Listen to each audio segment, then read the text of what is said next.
Welcome to the deep dive. Today we're unpacking Pope Francis's autobiography, Hope. That's right. And we're using a really insightful book review as our guide. Exactly. Our goal is pretty simple.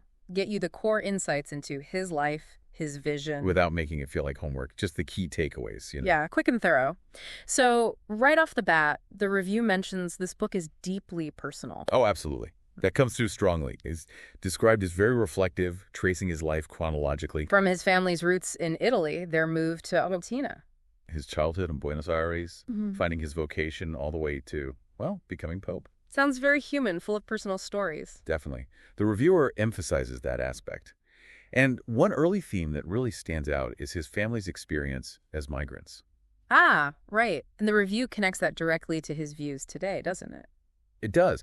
It suggests that experience fosters this deep empathy he shows for refugees and migrants now. It's about compassion, solidarity, grounded in lived experience. Interesting. So that personal history kind of bleeds into the bigger themes. Very much so. Like the theme of encounter and dialogue that the review highlights. It keeps coming up. Encounter and dialogue, what does that mean in his context, according to the review? Well, it's about really connecting with others. Not just superficially, but genuinely engaging, especially with people on the margins, the overlooked. Building bridges, essentially, against isolation. Exactly. He talks about promoting a culture of encounter. And the review suggests this isn't just an idea, it flows into his actions. Which connects to his focus on social justice, I imagine. Precisely. The review is clear on this. His commitment to the poor, tackling economic inequality, environmental issues, even human trafficking. It's not just abstract policy for him. No, the review frames it as deeply felt, using his platform to highlight suffering. And this must tie into his calls for peace, too, right? Given current global conflicts. Absolutely. The review stresses his strong condemnation of war, of violence. He consistently advocates for diplomacy, for dialogue. A rejection of hate, promoting love instead. That's the core of it, as presented in the review. It comes back to that fundamental belief in human dignity and connection.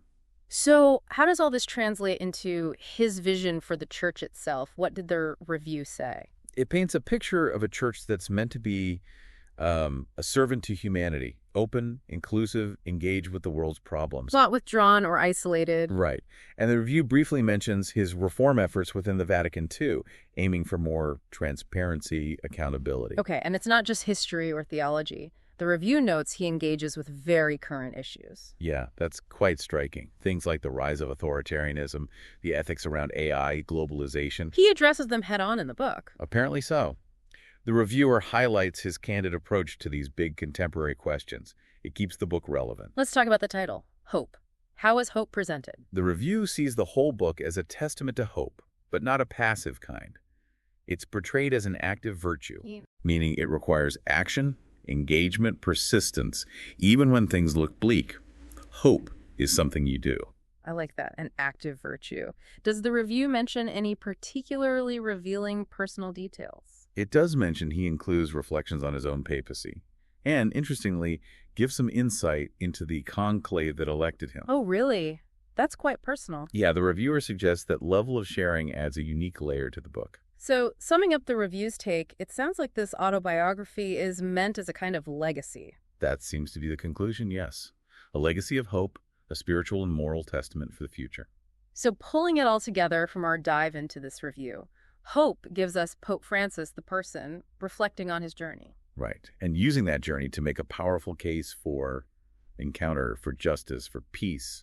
And for that active, engaged kind of hope in facing today's challenges. It's his vision for a more compassionate world seen through the lens of this review. A really compelling picture based on what the review describes. Absolutely. So thinking about that core idea of encounter that the review keeps highlighting, here's something to consider. What's maybe one small step you could take today to connect with someone whose perspective is different from your own? Or just engage with an idea you haven't really considered before? That's a good takeaway. Food for thought. Thanks for taking this deep dive with us.